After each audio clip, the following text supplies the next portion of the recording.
ka-tips! Welcome back sa Tips and Trends, ang inyong go-to channel para sa latest trends at practical tips sa personal finance at crypto. Kung bago ka lang dito, huwag kalimutang mag-subscribe at i-click ang notification bell para updated ka lagi sa ating money saving hacks.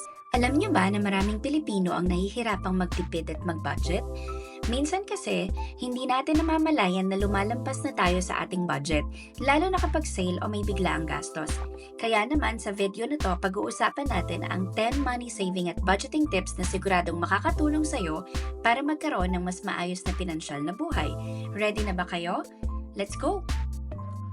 Una sa lahat, kailangan mong malaman kung magkano ang pumapasok at lumalabas sa pera mo bawat buwan. Gawin itong simple.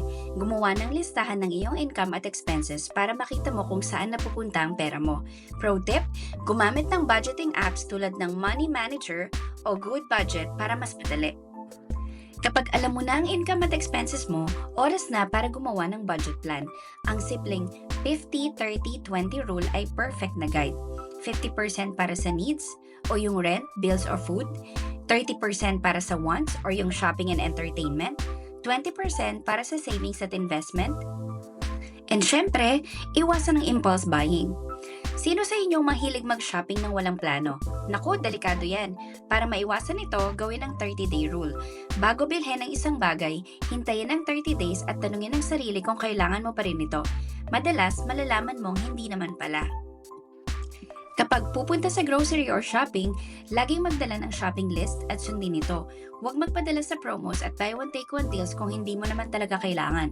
Tandaan, ang maliit na pagtitipid ay lumalaki kapag madalas mong ginagawa. Alam mo ba na malaki ang natitipid kung nagtitipid ka sa kuryente at tubig? Iwasan ang pagsasaya ng tubig, patayan ng ilaw kapag hindi ginagamit, at gumamit ng energy-efficient appliances. Simple lang pero malaking tipid sa monthly bills mo. Next, gumawa ng DIY sa halip na bumili. Bakit ka pa bibili ng mahal na kape sa araw-araw kung pwede ka namang mag-DIY coffee sa bahay? Minsan, mas practical ang gumawa ng sarili mong pagkain o gamit kaysa bumili ng branded at mahal. Next, maghanap ng extra income. Kung kulang ang budget, bakit hindi mo subukan ng side hustle? Maraming online opportunities ngayon tulad ng freelancing, online selling, o vlogging na pwedeng makatulong sa dagdag income mo. Kahit maliit, malaking bagay yan sa budget mo. Next, maganda para sa emergency.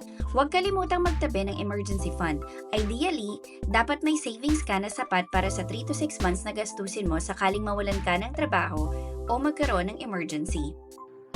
Iwasan ang utang na walang katuturan. Kung hindi mo ito kayang bayaran agad, huwag utangin. Lalo na kung hindi naman ito kailangan. Maganda ang credit cards kung marunong kang gumamit.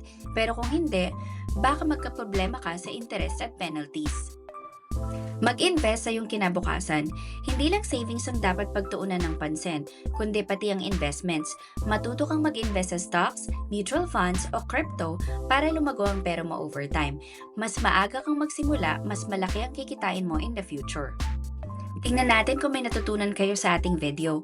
Comment your answers below. 1. Ano ang 50% sa 50-30-20 rule? A. Wants, B. Needs, C. Savings. Number 2, ilang buwan dapat ang emergency fund mo? A. 1 to 2 months, B. 3 to 6 months, C. 12 months. Number 3, anong isang paraan para maiwasan ang impulse buying? A. Bilhin agad ang item, B. Maghintay ng 30 days bago bumili, o C. Mag-shopping ng walang plano. Number 4, alin sa mga ito ang maaaring maging side hustle? A. Online selling, B. Netflix marathon, C. Pagpasyal sa mall. And number 5, bakit mahalaga ang investment? A. Para mabilis maubos ang pera, B. Para kumita ang pera mo over time, o C. Para bumili ng gadgets kada buwan. Ayan mga ka-tips, sana marami kayong natutunan sa video natin today. Kung gusto nyo pa ng more money saving hacks, comment lang sa baba kung anong topic ang gusto nyong next. Huwag kalimutang i-like, i-share at mag-subscribe para updated kayo lagi. Salamat sa panonood at tandaan, sa Tips and Trends, tutulungan ka naming maging mas wais sa pera. See you sa next video!